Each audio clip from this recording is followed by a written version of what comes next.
Welcome back to another episode of Cultural Collision 北腔南调, where we deep dive into intersections of culture, identity, and human experience. I'm Victoria. And I'm EJ. In today's episode, we're exploring the timeless question, what's love got to do with it? Well, as it turns out, everything. From defining love to navigating heartbreak, we are delving into complexities of the universal emotion. So, get ready to explore many facets of love with us. So here we are, about a week away from Valentine's Day, and we are talking about LOVE, love. So I thought maybe a good way to start off this episode was just to see if we can define love. Like, what is love? So in your experiences in your life, in your own words, how would you define love? I think it depends on when what time we talk about this. Like in early 20s or even younger in teenager, we think love is just attraction. It's more like I like you and you're attracted to me. I want to be with you. And we don't know like what love really means. And we only say like if I like you or I love you, I will treat you well. You should treat me well as well. And I think for now, love is more like inclusiveness because we all grow up in a different background. It's more like tolerance, it's more sacrifice because we are so different and we can't just like each other all the time. Sometimes there is a conflict between like a couple or like family members, right? Then how you deal with the conflict, how you deal with the different differences is more complicated and you feel you can accept this person's weakness or flawless, then it's more like that's kind of love you want to do. You want to sacrifice yourself. But sometimes I don't want to say the sacrifice is a negative term, but I still feel like how to feel about love is quite different from like when I was younger and when I was now. What do you think? I agree. I definitely think that when I was younger, I definitely also didn't have an understanding really of what love was. It was just something that like my parents said to me before bed, like I love you, and then I would just respond like I love you too. Um, and I think even as I got older, I um I don't know, it was always really elusive. I think in the US, there isn't really a commonly accepted definition for what love is. It's often described as being intangible or indescribable, or you just know when you know. And I think when you're trying to understand what love is, just telling someone, like, oh, you'll know when you feel it, isn't really helpful. Because it's more than an emotion. Like you said, it's also self-sacrifice in a lot of ways, right? When you really love and care about someone, right? Attraction might be a part of that, but I think that like that's only one small piece of it.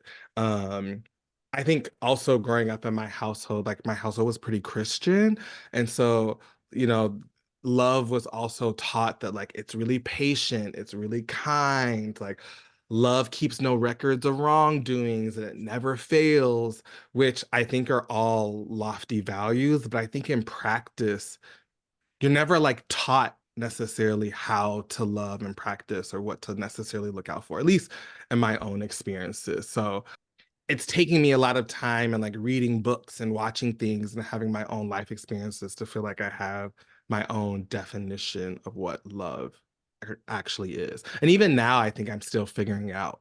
The older I get, the more I feel like it changes and hopefully gets closer to like a truer definition of what it is.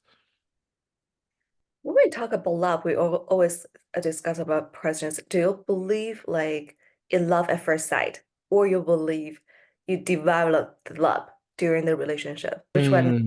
Mm. I would definitely say I'm someone who I believe maybe in like really strong attraction at first sight, but I don't know if I believe in like true love at first sight. For me, I'm definitely someone where love takes time to develop. Like I have to know the person. I have to be able to build trust and, open communication with them. And I have to be able to build commitment. And for me, like that's not something you can get just in the beginning. I don't know. What do you think? I am similar. I don't like, I think the attraction there, the chemistry there at the first sight is very important. Only then you have the eager, well, like you really want to talk to them after the first sight, right? Then you feel this person is attractive, then you want to know more about them. And then you get to develop like a relationship. Even though like in friendship, like we need 200 hours to spend to each other, and then we become like really good friends. For relationship is like we need more than that. Hmm. What about soulmates? Do you believe in the concept of like having a soulmate or like your one and only kind of person? I what should I say? Like I believe this term. I think there is a one person there, but like it's not like they prepare for you. Like when you talk to them, Mm. you know, oh, this is my soulmate. It's not like that. But it's more developed, and then you realize you have a lot of. At the beginning, we realize we are so different. We have different view of the world. We have different like we view things differently.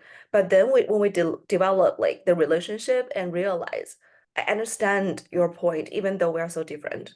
And I understand you without like seeming even saying a word. But that's also like spend hours and hours together and with open communication, with like the sacrifice we made for each other, and then reach to a point. Maybe this one is the true love or like the so-called soulmate. What do you Mm. think?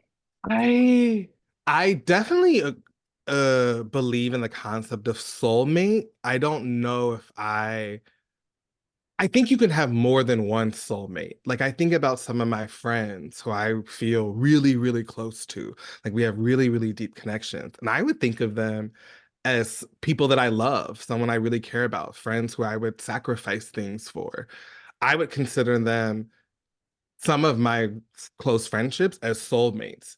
They're not necessarily people I have romantic or like sexual feelings for, but they're definitely people who I feel like I can't imagine my life without them. Um, and so I don't know, I think it's definitely possible to have more than one soulmate or these, it's possible to have really deep, loving relationships with more than one person. I definitely think that's possible. I think it's not everyone experiences that and not everyone thinks about it that way, but I do think it's possible. Where was you? Yeah, because like if you don't only define this in a relationship, so if friendship, like you mentioned, right? If you find this person have like deep bond with you and have a lot of common topics and you care them so much, and that can be your like soulmate as well. Hmm. Hmm. Speaking of soulmates, can you remember the first time you felt like you were in love with someone? I think, like I mentioned earlier, like what I think of love in my teenage year is different. So what I can remember the first time I get really attracted to someone is when I was in junior high school. The boyfriend I had by then, I was like, I feel like I like him a lot, and we are so good for like only a short time. But like then I will feel, oh, that's like maybe that's love. Maybe that's the first time I hear like I love you. Because in Chinese culture, like my parents don't really say I love you like when I was young, right? That only changed when I actually maybe just a couple years ago I started to say that to them, and they realize, oh, this is not like awkward to say to each other in a family background, like in the family. So I think for that is maybe like during my junior high is the first time I felt it was love, and I had a boyfriend then and he treats me well and I like him a lot. And that's the first love I thought like I was experiencing. Yeah. Mm. How about you? I think for me, it was a little different. In middle school, I was like really anti-love. I don't think I believed in love that much. I think part of it is that in middle school, my parents were going, like when I switched schools, my parents were going through their divorce. And so I think I had a really jaded perspective on what love meant. And it wasn't really until probably college that I started seeing someone who I like felt really strongly about. And interestingly enough, because I think I had such a hard time really trusting people and really opening up and being vulnerable and telling them that I love them, I actually told the person like over the phone in a voice message. Like we were out partying one night and I actually don't remember doing this, but I was drinking and I had a lot to drink and I picked up the phone and I said something like, this is probably the last thing you want to hear from me, but like, I love you. And it ended up being this whole dramatic thing. And it like scared him away because he was Mm. like, "Oh, I thought we were just friends, and now I'm confused." And so that was really hard for me because I was like, "Ah, here I am. I felt brave enough to tell someone, and then they couldn't accept it." So that was my first experience, I think, really feeling strongly about someone. Probably not until college. Do you ever regret that? No, I don't think I regret saying it. I wish that I didn't do it while I was drunk. I think I wish it would have come out in another context or another situation because I think maybe we could have actually had a conversation about it. Funnily enough, many years later, like after I graduated from college and I was living in China, he reached out to me again and said like apologized and was like at the time like I didn't treat you very well and basically was like if we were in a different situation and circumstances and you move back to the US, would you consider like trying again? And it was a nice message, but I had moved on. It was like so far removed from where I was in my life. And you know what? Something I do regret is we don't really talk anymore. Like we were like the best of friends throughout college. And I think now we don't talk anymore. I don't know if it was because of that. I hope not. Um, but yeah, we definitely have grown apart over the years. So I regret not being able to like maintain that friendship. Yeah, yeah. Yeah, I'm sorry like for you to have the first time you say I love you and you hear that like you get that message back. But I think it's nice he tried to message you back and tell you like how he was bad to react his reactions by it and he feel like sorry for you. And he wants to try again. I think that's quite a nice message. And after all the years, yeah, and you mentioned about the friendship. I sometimes it's about that, but sometimes it's just like we go into a different path, we into a different like life stage, and we are not like no longer have a lot of common topic to talk about. I am interested in obviously we've been trying to define love, and now I'm interested in knowing where did we learn about love growing up and what were some of those experiences? And so it's often said that we learn love from mirroring the love we observed and received in childhood. So I'm wondering what were some of the examples of love that you grew up with? Like I mentioned earlier, in the Chinese culture, all the things are very subtle. So people don't say I love you. I think what I experienced from my family is how my mom and my dad take care of me.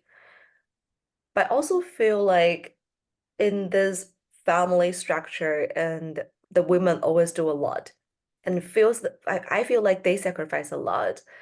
The men have also of course have their own side of sacrifice, but I will feel like it always be the women who give more effort to the love, to maintain the family, to take care of the family. And for learning love, I think also it comes from like my relationship with my like the boyfriend I had before and how they take care of me. But which is very interesting because I don't think act of service is my first love language, but I think that's how I learn love. It's quite interesting. Yeah, how about you? That's really interesting. I think similarly in my family, I feel like it was divided by gender. Like I feel like the way that the men or like my dad showed love was very much about like providing for people, showing that they cared was through acts of service or providing for you materially. Um, whereas I think on my mom and her side of the family, which are mostly women, all sisters. My grandmother has all sisters. It was more like emotional. It was more like emotional support and like showing up in that ways. And so I think I had a very like split perspective on what it was. I think, as I mentioned earlier, because of my parents' divorce in the US, it's so common to say, I love you, or I love this, I love that. And like, I feel like we say love all the time, but we don't necessarily really mean it. And so I think for me, I struggled to learn at least what love meant. I couldn't, I didn't get it, speaking of love languages, from words of affirmation. Even, which is ironic because words of affirmation is so important to me now. Like it's really important for people to express and genuinely in their words that they mean it. But I feel like for me, most of what I learned about love was through heartbreak. And so I think I've spent a lot of my adult life seeking the opposite of heartbreak because I don't think I really knew what real love was growing up. I think that came a lot later in life. That's interesting, like how I learn different kind, like how I learn love is from different background. You're talking about like words of affirmation is important to you. So what's other love languages important to you? And Mm. how do you find out, oh, this is my love language and this is very important? I think my number one love language is quality time. I think part of this is I really enjoy like being in community with people. I think part of this is that I grew up with a lot of brothers and sisters, and so we always spent so much time together. I have five brothers and sisters, and so we spent a lot of time together. Both of my parents worked growing up as well, and they were always really busy and they were always tired after work. And so I always appreciated when they made the time to spend with us. Um, because there were so many of us, and so we didn't get as much individualized time. Um, I think I also came to understand that like I really enjoy quality time over other things is because I really enjoy connecting deeply with people and having deep conversations. And I think the best way in order to do that is you have to spend, like you said, 200 hours of friendship, right? You have to spend those hours together and that time together in order to build those connections. I think it takes me quality time in order for me to feel comfortable really opening up with people. And I think once that connection has been established, I love quality time so much that like I can be sitting in the same room with someone I really care about, and we don't even have to be doing anything together. I just appreciate that we get to be in the same space at the same time together. And then next would be for me words of affirmation. I think that's because growing up, I was told a lot, I love you, but I didn't believe people. And so now I'm an adult and I'm at an older place where like I want to hear people tell me that they love me or they care about you or they can affirm me. And I'm open to believing it now. And then my third is acts of service, which I don't know, I guess it's just nice when people do things for you. You know, I feel like we live such busy lives, and I think that's how my mom really shows her care. Like my mom is always doing really nice small things. She's like, "Oh, remember you said in a conversation, a month ago that you needed this thing, so I picked it up for you," or "You're really tired and you don't want to cook, so I cooked a meal for you." So, I think I learned that from my mom, acts of service.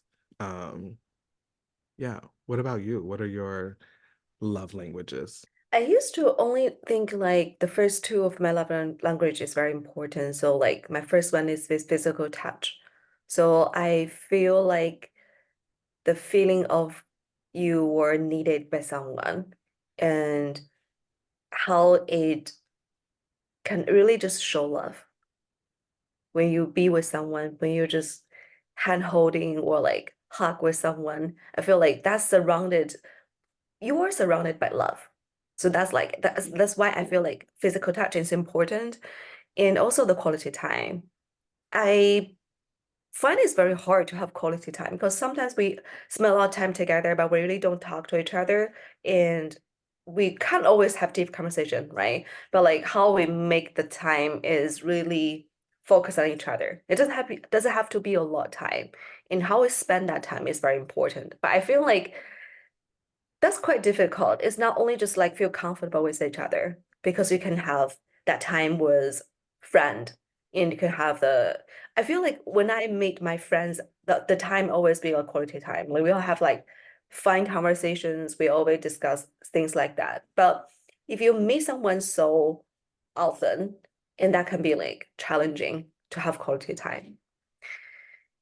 The third one is act of service. I didn't realize that is important, but that's just like you said, when people really do things for you and they see you are like very tired or they think you need this and they were doing this for you. It's also like you feel, oh, I'm loved by this gesture. So that is quite like quite nice to have that feeling. Mhm. Yeah, some of the nicest things I can remember that people have done for me have been acts of service. It's so touching. It's so touching.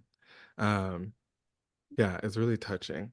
I'm wondering, what do you think of, speaking of gestures and, love languages? We have Valentine's Day coming up, and Valentine's Day is such a big way that people show their love languages. What do you think about holidays like Valentine's Day or Sweetest Day or Galentine's? Are these things that get you excited? I used to think like all the festivals is important and we need to celebrate. And this is for just for lovers, right? Like for the couples, we need to celebrate this day. I think what is important about this part is the 仪式感, how people see about festival, right?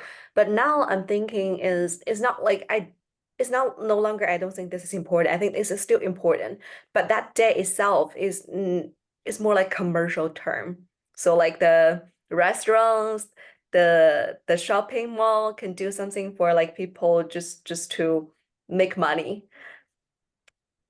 I also feel like we can do kind of Valentine's Day or like Lover's Day anytime when you want to celebrate something. You don't have to wait for like once a year or twice a year and to celebrate, right? Whenever you want to do this, we can have this as a celebration between just you two in the couples.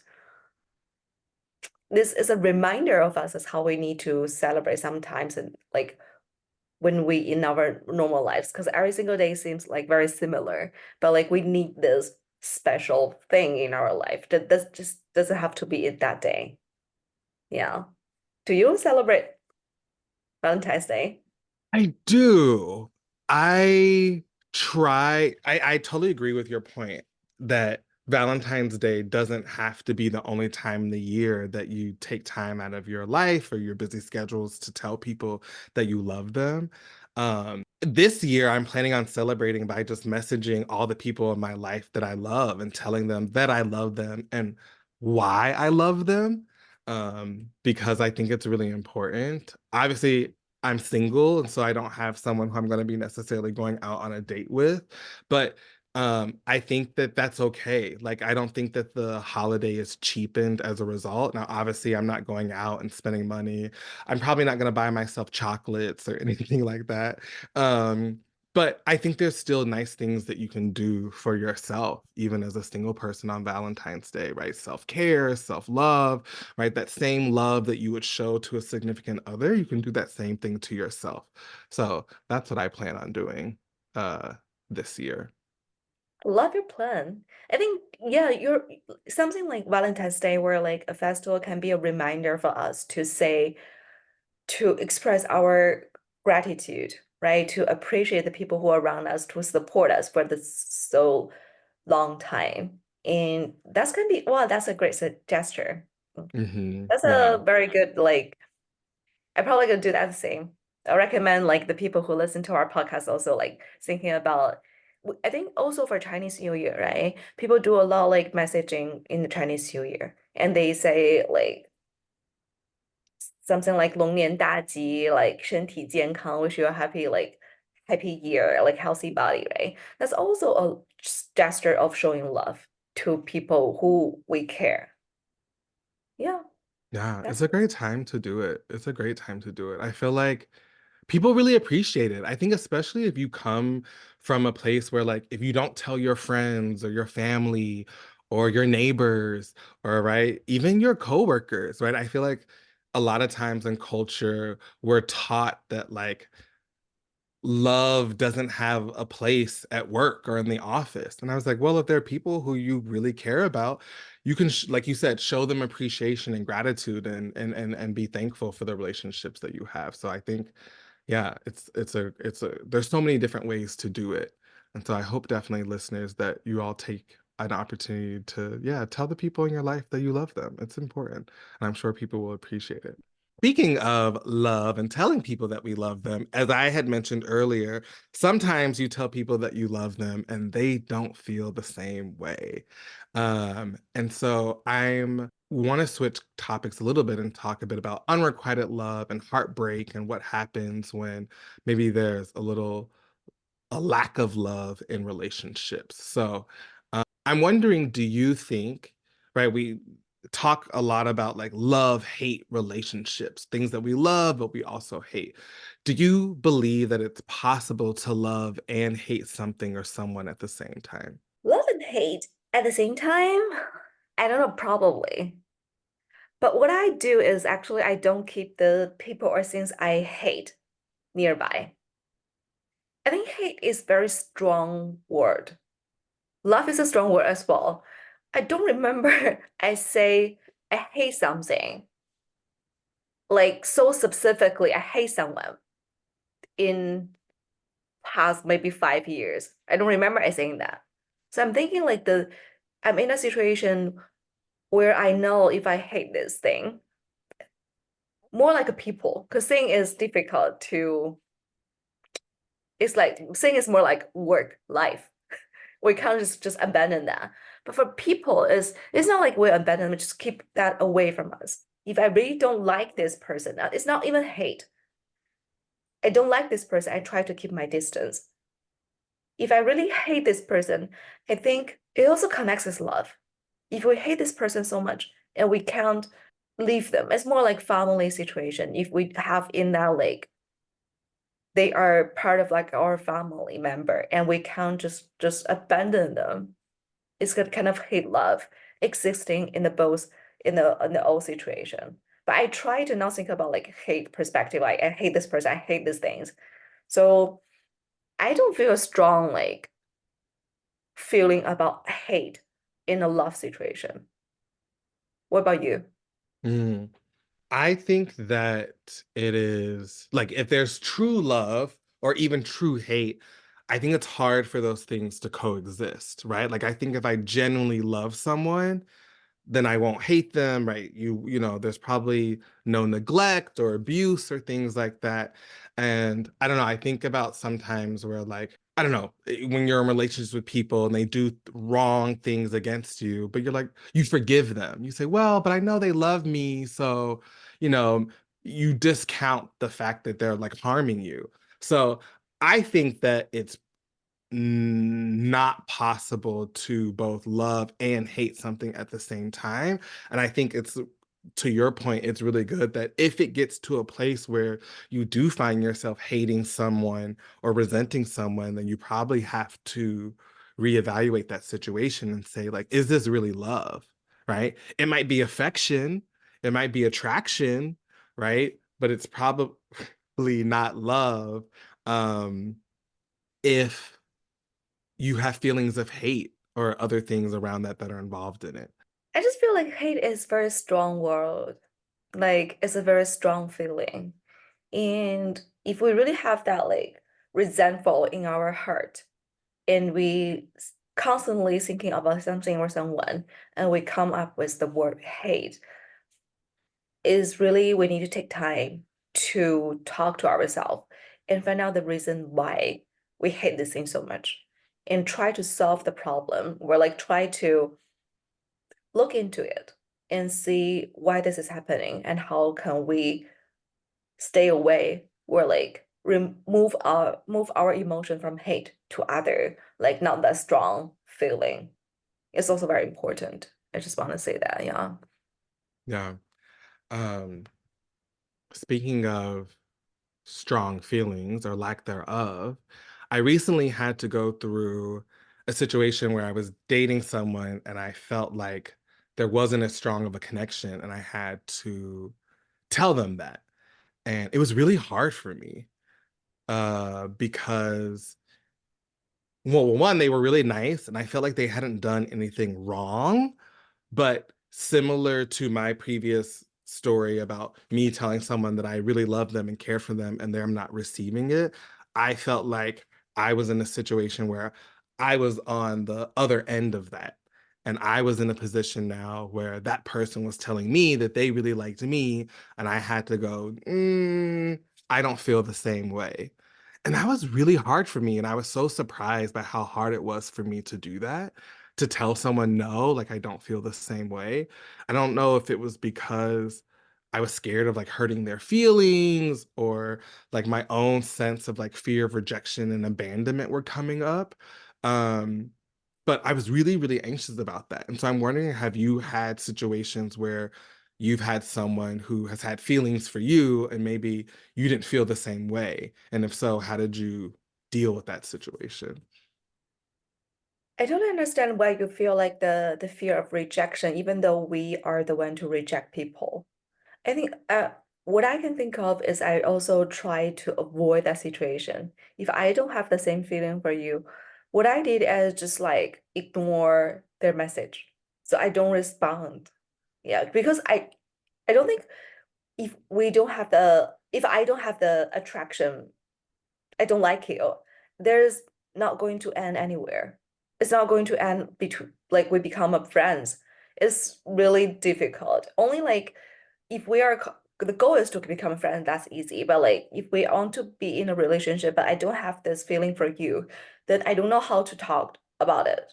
But I think people receive this message as a rejection. They are like, oh, you're no longer respond to my message, and I realize, oh, this is how you saying no. But sometimes I also feel like this is not the right way to do it because it feels like you just ghost on people and they don't know why. That's why like I understand you saying like we are saying no, I don't have the same feeling. I don't want to be in a relationship with you. It's hard. And but that's also like a good way of communicate to people. Yeah. Yeah. How do you talk to people like and then after they received information, what's their reaction? Yeah, it took me probably a whole week to like figure out what I was going to say, how I was going to say it. Was I going to say it in person? Was I going to call them? Was I going to leave a voice note? Was I going to send a text message? Like I was so stressed about it. I think part of the reason why it was so hard for me is because I think I've experienced being on the other end of someone telling me no and how hard it was for me to like receive that message. And so I was nervous that even though I knew it was the right thing to do, it was the right thing for me to tell him no. Because he would say, like, oh, I'm so excited to see you, or I can't wait to do X, Y, and Z. And he was always making plans for the future. Is that like if I didn't tell him directly, then I felt like, yeah, I don't know. It felt like the right thing to do was to tell him because he was so excited. And also because he was nice. Like I think it would be different if I felt like he was a jerk or he was a bad person or he was really rude and like that why we weren't incompatible. But I just wasn't attracted. Like I couldn't and I didn't want to say that. I feel like that would be like the meaner thing to do is that like I'm not attracted to you, like stop messaging me. Um and so, yeah, I think that was the challenge for me because I wanted him to feel like I wanted him to come out of it with dignity. I think also I was trying to figure out like, was there a potential for us to just be friends? And I think that if I wanted us to just be friends, I wanted to end it on a cordial note. Like I still wanted it to be like somewhat friendly, if that makes sense. Yeah, I think the different situation is when you actually like hang out with them for a couple of times and you realize this is really a nice person. I just don't have this attraction to you, right? Then you will feel bad if you don't say anything and you just ignore their message, you just ghost on them. Yeah, it depends on this person, like how you interact with them and how you feel about this person. Maybe like this is really a nice person, but just the chemistry is not there. Yeah. And yeah, it's nice to talk to them about it. I think they'll understand because it's hard to ask for love, right? I will also mention about like you mentioned earlier, you learn how to love from the heartbreak, right? Like how do you how do you get like recover after the heartbreak? What's your support system? To be perfectly honest, I'm someone who I need a few days to sulk. Like I have to be sad for a few days about it. So I think initially my response is to like be in my feelings, probably cry about it. I spent some time replaying, like, what went wrong? What could I have gone and done differently? Like, I have to process it myself first and spend some time, like, really sitting with my feelings. And then after that, I'm very fortunate that, like, I can rely on my friends. I can rely on my siblings to give me advice. I mean, I can honestly even call my mom now, which I couldn't do, probably 10 years ago. But now I can call my mom and say, like, hey, this is what I'm going through. Like, what can we do? And like sometimes it's just a conversation, right? Sometimes just saying it out loud helps. But like sometimes I need a distraction. We like maybe go out to dinner or we do an activity together or something like that. But for me, it's definitely relying on my community. Um, but I definitely have to have that like me time, that solo time to like process it and be sad about it, cry about it first. Yeah. How about you? Yeah, I think we're quite similar, especially about the community part. And I have a very strong like and helpful support system. Other than like I need some time to me to process how I do need, but I don't need that much time. So I love to talking to my friends and how like sometimes it's not we need suggestion, we need advice. I just want to I talk to you my situation and feels better. And also they will share some of their personal situation. You realize, well, like we all been through something similar like this, and they all survive. They all like evolved and they become better person. And I think the end goal is to we don't really know how to love someone at the beginning. And we learn from each heartbreak and we learn from each relationship and we want to become a better person. And during that process, talking to friends, talking to families, and how you recover or get healed from the breakup is important. You need to build a support system. You need to build something you can get recover. Yeah, I think that like that was very important to me. Yeah, so like when I went through the breakup and EJ, I talk to friends around me and it's so helpful and people like show me so much love. And I know like relationship is part of the love system. And if I don't have that, it's fine because I have other part to fulfill me as a whole person where they feel so much love. Yeah, that was like really, like it's strange to say. That's a quite unique feeling, like going through heartbreak, but there are so much people around you love you so much. You only experience that by talking to them and like showing how vulnerable you are and showing like you need their support, you need their like love. Oh, you said so many things that resonate that are so important. One being that like when you're going through heartbreak, it's important, especially if you are a friend who's listening, that sometimes like the person who's going through heartbreak doesn't want advice. They don't want suggestions. They don't want recommendations. They don't want shoulda, coulda, woulda. They just want you to listen and be there. And so I think that's so, so, so important. The second thing that you said was that it's so important that friends and your community is there to remind you that like they've been through situations like this in the past and they survived, they made it through. Or even to remind you that you've been through situations like this in the past and that you've survived and you've grown and evolved from it. So, yeah, thank you for saying that. Those are like two such key things to keep in mind. And like you said, because when you're going through heartbreak, it really can feel like the end of the world. Like if it can be so devastating and crushing. And to remember that like you said, be vulnerable, let those people in because that shows you just how much you're loved. That's so true. It's so true. So I feel like as we've been talking about how we learn about love, how we've experienced loved, um, we're big fans of media, we're big fans of books and music here. And so I'd like us to talk a little bit about what are some of our favorite examples of love in pop culture and literature or in media? Do you have any particular standout examples of love? I I think the real example of love should come out from the reality, from the life. But you asked me to talk to like example, I can really think of any. But like when you think about like we are so influenced by the media, by the culture people trying to feed us on like TV, on videos, on internet. I can think of something like there's a video I remember there used to be a Hollywood like very famous actress and she was talking to a host. She was like, I literally banned for my children, especially girls, to watch Disney movies. So it's like Snow White, like the Cinderella, because that's not the real story in life. That's fairy tale. If you believe that, you're gonna fall hard in love in the real situation, in the real world.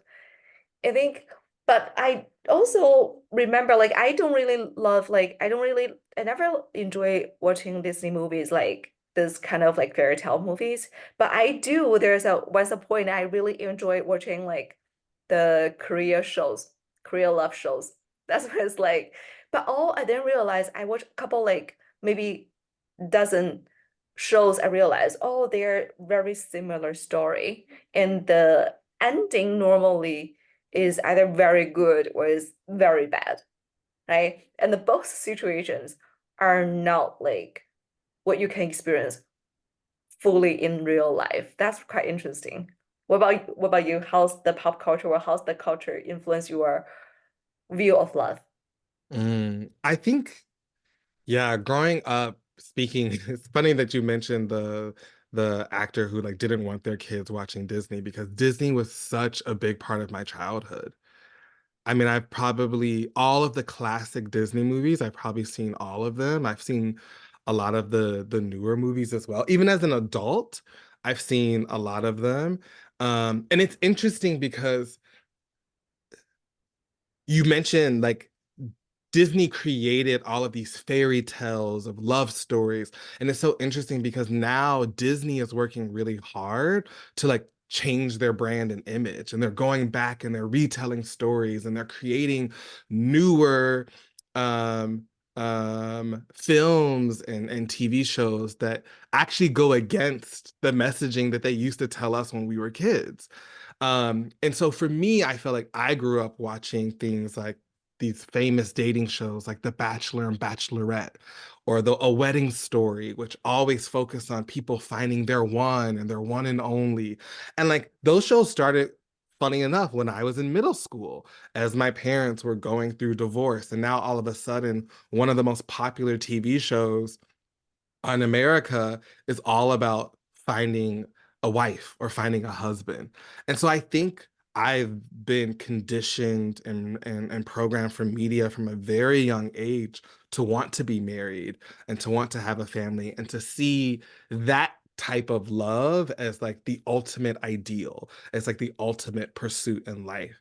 And so it's challenging then when you get older and you become disillusioned from that because as you said, you go through life and you learn that reality is not what you see necessarily in media. For some people it is, right? Some people have their fairy tale weddings and they have their Prince Charming or their princess or whatever. Um, but I have found that like my life isn't going to necessarily lead me to those things. And it's really challenging because I don't think I started realizing that my reality was different from all of the things that media taught me growing up until my 20s, right? Or even like my early 30s. And so now here I am, old enough, mature enough, and I feel like I'm ready for love, but I don't even know how to necessarily go about getting it, how to pursue it, how to once you have it, how do you maintain it? Right? Because all of my examples have been based in heteronormative, like compulsory, monogamous sort of context, which is not sort of the reality of the life that I live right now. So it's interesting because I think I hold on to some of those stories really fondly, even though I know that in some ways they're like problematic. They're not like helping me reach the goal that I want in terms of my own love journey. So it's complicated. Yeah, I think the show doesn't tell too much about reality. It's more like dramatic. Sometimes it can be very dramatic, and we don't really experience that in our life. But also sometimes it's like too dramatic.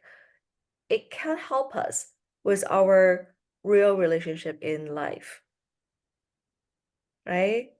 But can you think of any like positive impact from what you watched, from you what you read, from you experienced to that into your like how you view relationship? I think there are newer shows that I think have learned and evolved. That, for example, there's a show that's pretty popular on Netflix called Love is Blind. I don't know if you've heard about it. Um, and if you haven't, if you're a listener, you haven't, the idea behind this show is that people are in pods and they go on dates with people that they can't see. And the idea is that building a relationship and building deep connections with people is more than just appearances and looks. Because obviously, when we see people, we make judgments based off of how they look. And the idea is that by the end of the experiment, you're able to propose to someone and agree to get married before ever seeing them. And obviously, this is a social experiment, and not all of the relationships work out. But I think the purpose of the show is really thought provoking. And it does make you think about, well, what would my love life look like if I let go of some of the more superficial things like appearances or what people's jobs are, how much money they make, or where they live. And I thought about some of the more core values and ethics that actually really matter. Do we have the same vision in life? Do we have the same morals? Like, for some people, do you have the same religion or spiritual beliefs or what have you? Some of those things are much more important. And so I think from shows like that, I've been able to draw some important lessons that I can apply to my own life. So I think things like that can be helpful.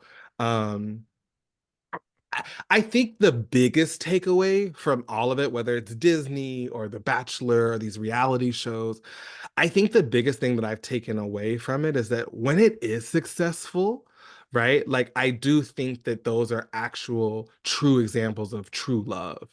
The love that doesn't have hate, that's all encompassing, that has the care and the affection and the attraction. Like when it does work, you really want to root for those people, whether it's real or imagined. And so I think there is part of me that like wants to be able to continue experiencing that euphoric, like the positive sides of love that I think ultimately those shows are trying to show people. That's nice. I did watch a season of Love is Blind.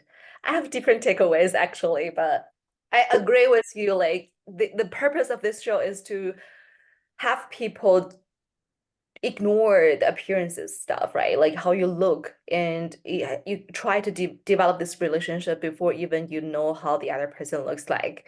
But I feel it's also when you look at the show when you're 30s, you realize, wow, it's so difficult to find love, right? Even though love is blind, but you realize maybe there are like 30 people. I remember 30 couples were 30 people at the beginning. And eventually, like if one really come out of like successful couple, they go into the marriage and that's quite successful. But you also realize in this kind of reality show, you know the difficulties, the challenges they went through during the process is also like that's real. That's something like you can experience in the show. That's very nice. I think what I learned from like social media, it's not only like shows, but like all the social media, internet. I think I'm more like I can know different kind of love. and I become more tolerant, acceptable of different format of love. I like all the LGBTQ, the open relationships, the friends with benefits, right? They're all different format existing because we have different needs. We need different situation. So in that situation, we probably need this kind of relationship. And what we experienced before, like you mentioned, is just like monography, right? It's just one I love you, you love me, where like relationship, exclusive relationship, but like that's not the reality. It's not like always relationship can be exclusive. So I think that's like you need to be open-minded to see different things, and then you try to accept, oh, there's all different forms of love, and all people are different and they are looking for different things. And that's also very important from like the social media have influence on us. 100% agree. I think social media and various forms of media have shown me, yeah, various forms of love and relationships can exist. And it's really broadened my horizon. It doesn't necessarily mean that all of those things are good fit for me, but it's opened me and exposed me. And like you said, it's made me more tolerant and more acceptable of other ways of living. Because love isn't a one size fits all, right? There's so many different configurations for people, and one thing that'll work for you won't necessarily work for me, and what works for me won't necessarily work for you or for someone else. So I think that's so important. That's such a good takeaway. And that's a wrap for today's episode of Cultural Collision. We hope you enjoyed our exploration of love in all its forms. Tell us in the comments about your favorite stories of love or heartbreak. What did you do to come out of the shadows of a past relationship? How do you celebrate love in your life now? What examples of love in pop culture and media do you hold on to dearly, and why? We want to know. Remember, whether you're basking in the warmth of love or healing from heartbreak, you're not alone in this journey. Be sure to turn in next time for another insightful conversation. Until then, keep embracing the beauty of cultural collisions in your own life. Take care and much love. Bye. Bye.